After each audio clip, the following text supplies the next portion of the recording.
Did your family have favorites? If so, were you the favorite or someone else? The dinner was supposed to be simple and clean, a night where I did not have to explain why what I built mattered or defend the way I got there.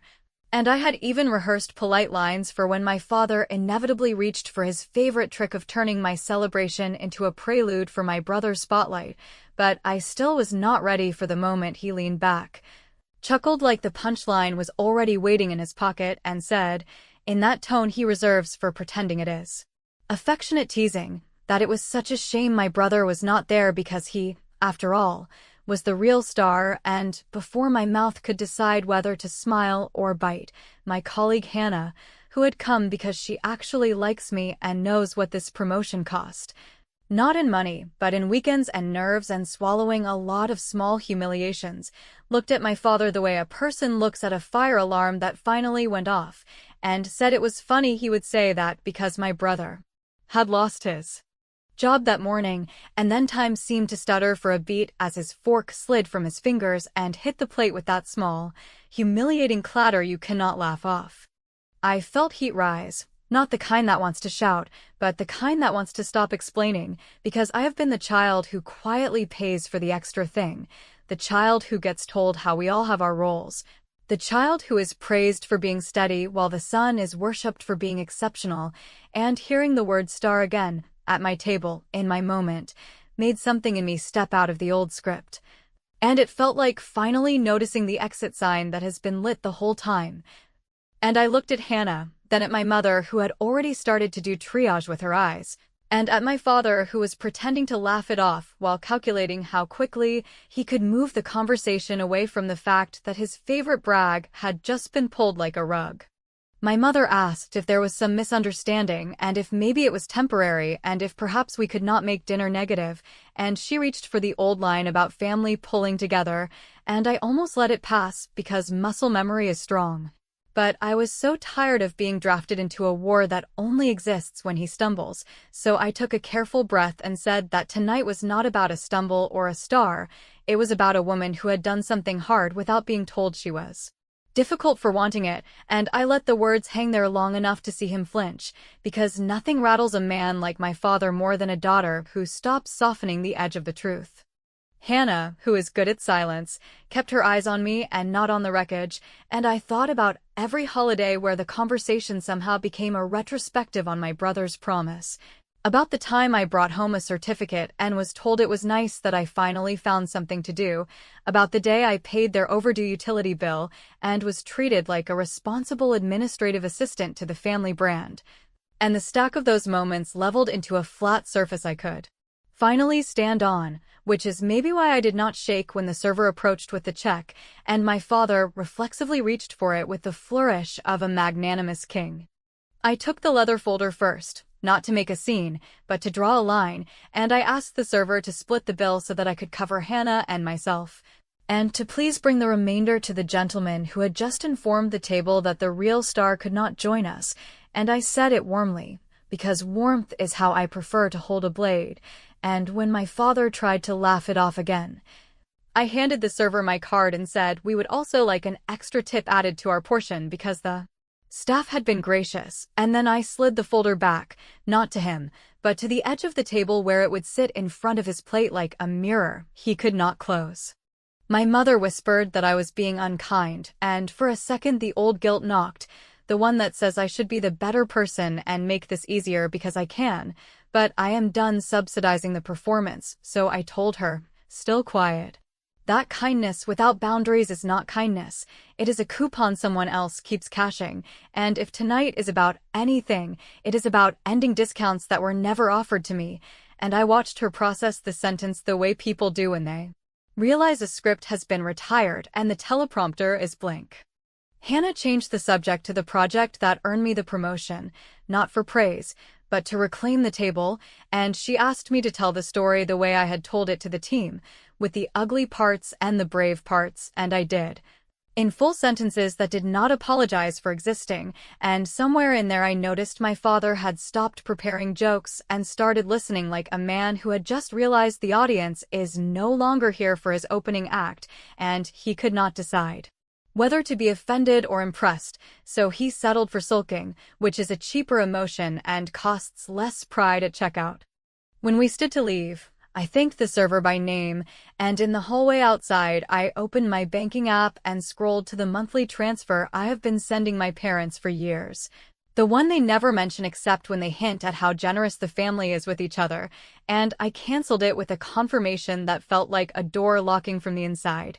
And then I opened my work email and withdrew a courtesy referral I had once offered to my brother at the firm, because I am not going to build a bridge for someone who keeps driving over me to wave at the crowd. And while none of that was loud or cruel, it was clear, and it was mine, and it was the first step in a plan I should have started a long time ago. A plan that will not hurt anyone who does not insist on standing in the way of my life, which is why when my father finally walked out and asked if I was coming to the house for dessert, I smiled the kind of smile that means nothing can be negotiated tonight and said I had work to do, and for once I meant the kind of work that changes the story. The morning after that dinner, I woke with the kind of clarity that doesn't come gently but pushes you out of the bed like a hard truth you can't ignore anymore. And before I could water it down with second thoughts, I called my mother, who answered with that weary voice she uses when she already knows she is going to have to manage the damage, and she told me my father hadn't meant anything by the comment, that it was just a joke, and then without pause she slid into the real point of the call, which was to say that since I was doing well now, maybe I could help my brother with some money while he figured things out, because family sticks together in difficult seasons and because he just needed a little time. And I let her keep going until she had said every phrase I expected to hear, so that when I finally said no, it wouldn't be a reflex, but a deliberate answer. I told her calmly that I was willing to help in every way that pushed him to stand on his own 2 feet, that I would share the budgeting system I use, that I could connect him with the outplacement counselor our firm uses when employees are let go, and that I would even give him a mock interview to practice if he wanted it, but I said I would not be transferring money and I would not be signing a single form that tied my name to his debts, because I was finished cleaning up messes that were never mine in the first place. And for a long second she was silent, and then she did what she always does when she hears a no from me, which is to shift the conversation to hurt feelings so I will feel guilty enough to reconsider my boundaries. And she told me that my father was embarrassed and that it would be better if what happened at dinner stayed inside the family, and I thought to myself that embarrassment only matters when the performance is more important than the truth, and I was suddenly tired of being the one who had to absorb the blows in silence so that their version of family could look polished from the outside. That afternoon, instead of hiding, I sat down and drafted a message to the extended family group chat that included aunts, uncles, cousins, and my parents' closest friends, the same group that had cheered loudly for every one of my brother's supposed achievements while barely acknowledging my own, and in a tone that was light, cheerful, and impossible to accuse of being hostile, I thanked everyone who had congratulated me on the promotion. I said it meant the world to feel supported in my own right, and then I added one single line that carried the weight of everything I had held back for years, explaining that my favorite moment at dinner was when my father mentioned the real star of the family, and my colleague Hannah had kindly updated the table that the star had unfortunately lost his job earlier that day, which was difficult news, but also an opportunity for anyone with useful connections to reach out and support him. And with that I pressed send and set my phone down, letting the words do their quiet work. The responses came slowly at first, but then more steadily, with cousins who had never once commented on my accomplishments suddenly writing warm notes of congratulations, with an aunt messaging privately to ask if my father had really said those words out loud, and with one of my mother's best friends sending a long paragraph about how often daughters carry families quietly while sons get praised loudly. And even though I had not intended to be cruel, I could feel the story shifting under my father's feet, because once people see clearly who has been carrying the weight, they cannot unsee it, and once a crown slips in public, it never sits the same way again. By mid-afternoon, my father called me using the voice he reserves for business meetings, clipped and formal, and he demanded that I take the message down because it made him look foolish. And I told him that all I had done was repeat exactly what had been said at the table, and if it sounded ugly in public, then maybe he should think about how it sounded when he said it, and he accused me of turning a private family matter into a spectacle, and I reminded him that for years I had been treated like a background prop in the spectacle of my brother's promise, and if he wanted privacy for his pride, then he should have respected mine first, and when he started to raise his voice, I ended the call without giving him the satisfaction of a fight. Because I knew how quickly stories are buried when you give people the chance, I followed up by writing a short professional post on my work page, thanking my team, tagging Hannah, and outlining what we had accomplished. Not to brag, but to place the truth in daylight where no one could twist it into something smaller, and when my mother texted that I was being petty, I replied that clarity always looks like pettiness to the people who benefited from confusion. And then I put my phone on silent and opened my laptop to send my brother the budgeting sheet, the counselor's contact, and an open slot on my calendar if he wanted help practicing interviews, because I meant what I said. I would not abandon him, but I would not subsidize him either. I thought the day was over then, that the message and the silence that followed it were enough of a shift to stand on their own. But just after dark there was a knock at my door that carried a rhythm too sharp to be polite and too loud to be patient. And when I opened it, my brother stood there with eyes full of blame instead of humility, pushing past me before I could speak, and he said we needed to talk because I had humiliated him and made everything worse, and I closed the door slowly behind him, knowing that the real confrontation was only beginning. When my brother pushed his way into my apartment that night, the air seemed to thicken with every ounce of resentment he had decided to haul over, and before I even had the chance to offer him a seat or ask what exactly he wanted from me, he began pacing the small space like it was a courtroom where he intended to put me on trial, his voice sharp and loud as he told me that my little stunt had ruined whatever dignity he had left, that the group chat message had circulated faster than he could contain it, that colleagues of his former company had already sent him pitying notes, and that he now looked like a fool because his sister, who should have been grateful to her family, had apparently chosen to humiliate him when he was already down. And while part of me wanted to defend myself immediately, another part of me simply stood back and listened, because it was the first time in my life I had seen the mask slip so far that the golden boy looked like nothing more than a man caught in his own collapse. He demanded to know why I would do something so cruel, why I would kick him when he was already losing everything, and I reminded him that I had not invented the words our father had spoken or the job loss he had suffered. I had only repeated them without decorating them in the soft packaging everyone else had always offered him, and I told him the truth he did not want to hear. That for years he had enjoyed the luxury of a narrative where every stumble was an opportunity for sympathy and every minor accomplishment was inflated into proof of brilliance, while I was left to be the dependable one, the responsible one, the one who held the rope steady so he could swing higher. And that maybe the reason he felt so humiliated now was because the reality he had been hiding behind had finally been spoken aloud. His face tightened, and he told me I owed him, that he had carried the family name in ways I never could, that our father's pride in him was not something I should take from him, and that if I truly loved my parents I would step up now that they were hurting. And I felt a bitter laugh catch in my throat because the idea that I owed him, after all the years of swallowing my own victories so his could shine brighter, was almost funny in its blindness, so I told him as evenly as I could that I owed him nothing, that the family name was not his to own, and that loving our parents did not mean bankrolling their favorite child while erasing myself in the process.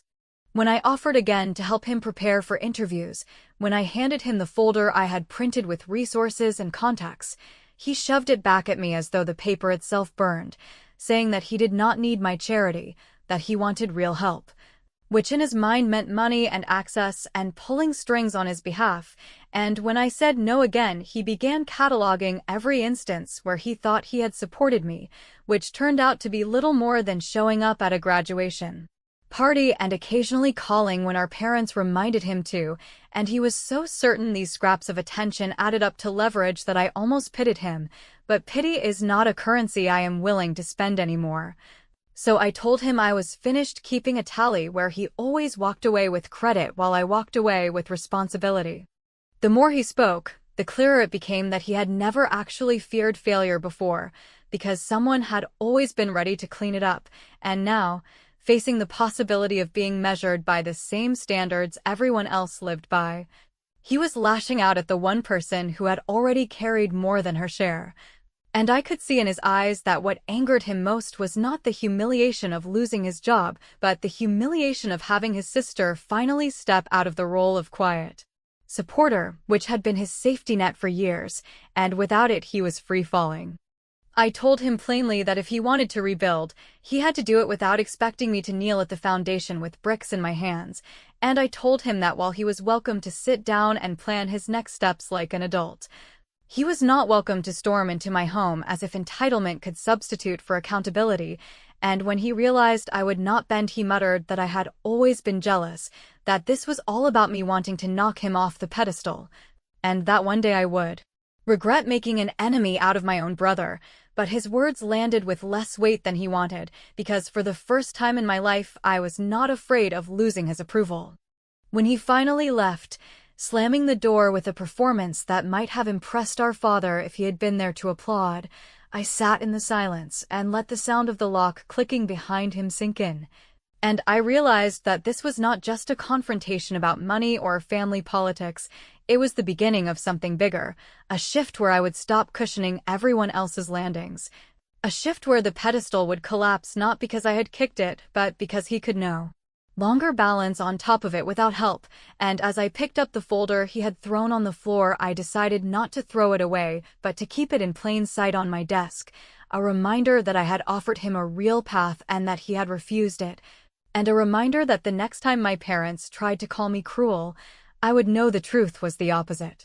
What I did not know yet was how quickly my parents would hear his version of events, how quickly they would turn the story into proof that I had betrayed the family, and how far they would go to guilt me into reversing my decision.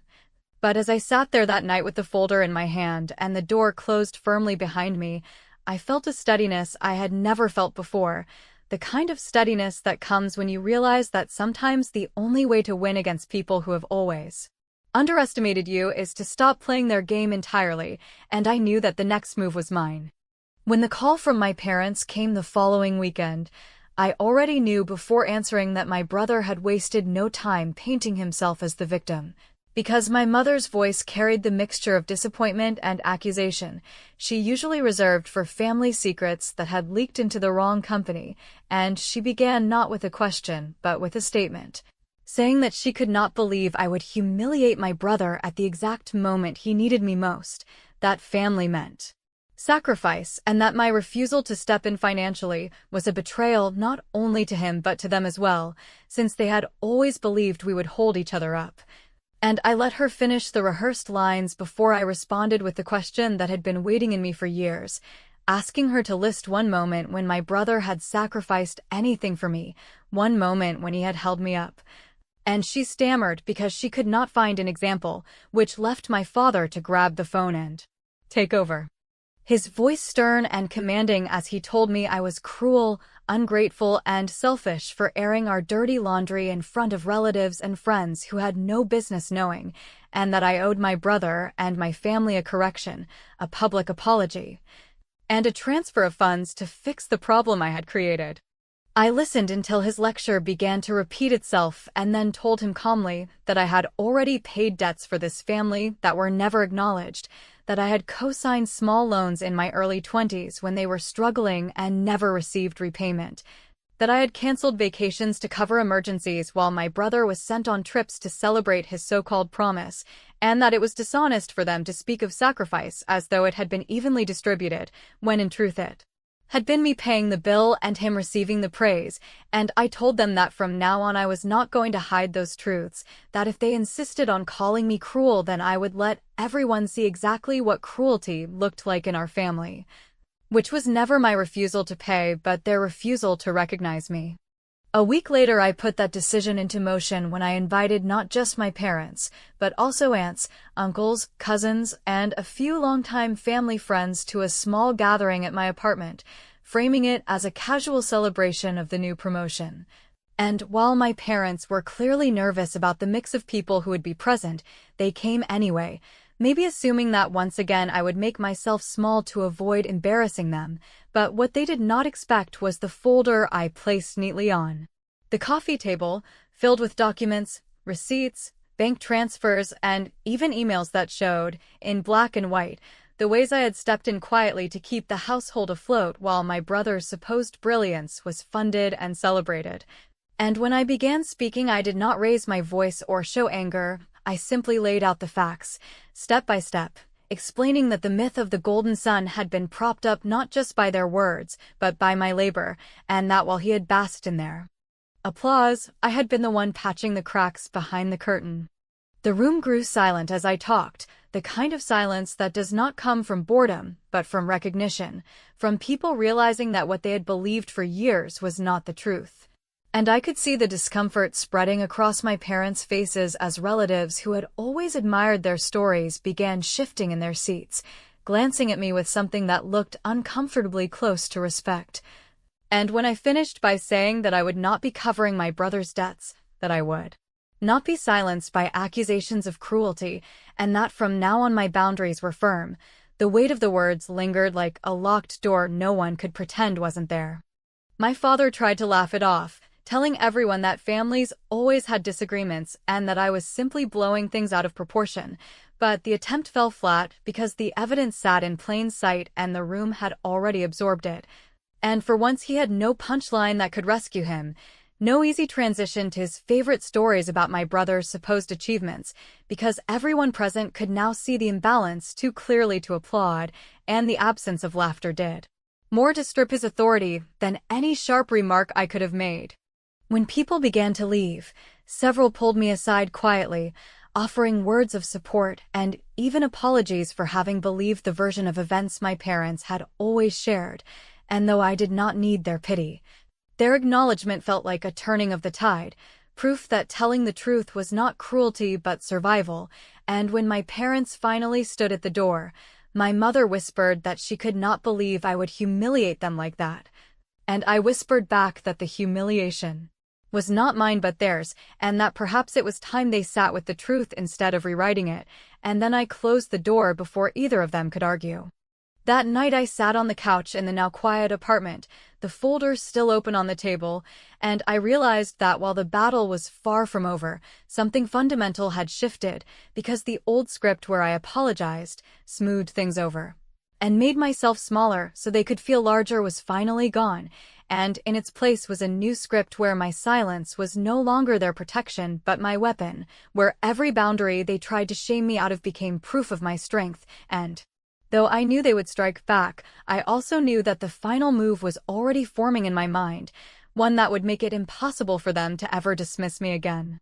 By the time the last confrontation arrived, I had already stopped expecting my parents to suddenly wake up and admit what they had done, because if decades of evidence had not broken through their loyalty to the myth they built around my brother,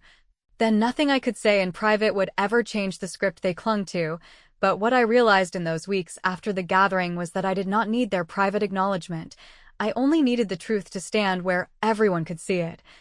And the more I thought about it, the more I understood that the most powerful revenge was not shouting, not arguing, not pleading, but making their version of reality impossible to sell anymore, so that every time they opened their mouths to repeat the old story, the silence in the room would remind them that nobody was buying it. I had a way to do that which required no cruelty, just a clear decision, because my firm had offered me the chance to be featured in a company newsletter that went out to thousands of clients and partners,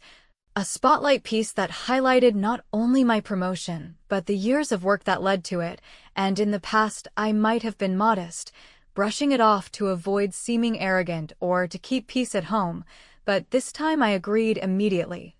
And when the article came out, it carried my name, my photograph, and the full story of the project that had earned me the recognition, and it was shared across professional networks in a way that made it impossible for anyone to pretend it was small or forgettable. And I knew that whether my parents liked it or not, their circle of friends and relatives would see it too, and the story of who carried the real weight in this family would no longer be confined to my living room. The fallout came quickly because my father prided himself on being the storyteller of the family, the man who always had a tale ready about his son's supposed achievements, but now whenever he tried to boast about the golden boy,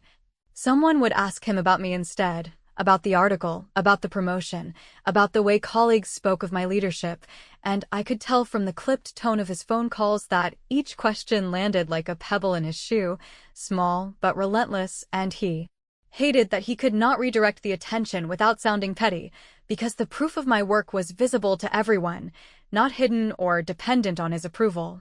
My brother, meanwhile, was unraveling more quickly than I could have anticipated, because the job loss turned out not to be a temporary stumble, but the beginning of a pattern, and word spread that he had been let go for arrogance, for refusing to work with a team, for assuming that charm could cover gaps in effort, and while I did not spread those rumors myself, I knew enough people who confirmed them that I did not need to, and the irony was that the very network my parents had always leveraged to brag about him became the channel through which his failures became common knowledge, and the more they tried to deny it, the more pathetic it looked, because the evidence was too clear to hide. The final dinner where everything crystallized happened almost by accident, a gathering arranged by relatives where I had not intended to make a statement, but statements have a way of making themselves when the truth is already out in the open. And as we sat at the table, my father reached once again for his old routine, trying to make a joke at my expense, perhaps hoping that enough time had passed and the room was safe for his old role. But when he said it, there was no laughter, only silence. The kind of silence that stretches until you realize it is not an accident but a verdict, and I watched his face shift as he realized that for the first time in his life, nobody was going to rescue his performance with polite chuckles or indulgent smiles. I did not have to raise my voice, I did not have to deliver a monologue. I only had to set down my fork gently, look at him steadily, and let the silence hold, because the silence was no longer mine to carry. It belonged to everyone at the table who finally saw what I had seen for years, and when he tried to pivot the subject back to my brother, even using the same word star as though repetition might restore its magic, not a single person followed him. And my mother's eyes stayed on her plate, and my brother looked down as if he too knew the shine had gone out for good. I finished my meal calmly, thanked the hosts warmly, and when I stood to leave I did not feel anger or triumph or even bitterness. I felt something stronger, something I had never been given by them, but had finally claimed for myself. The certainty that I did not need their praise, their apologies, or their validation, because the power they had held over me had always depended on my silence, and once I withdrew that silence and replaced it with truth, they had nothing left to control. As I walked out into the night, I thought about how easy it would have been to collapse into the guilt they kept offering me like a family heirloom, but instead I chose to let them sit in the truth they had worked so hard to deny, and while they might never say it aloud, they knew it as well as I did. The Real Star was never the one they crowned, it was the one they overlooked, and now that the world had seen it, they could never take it back.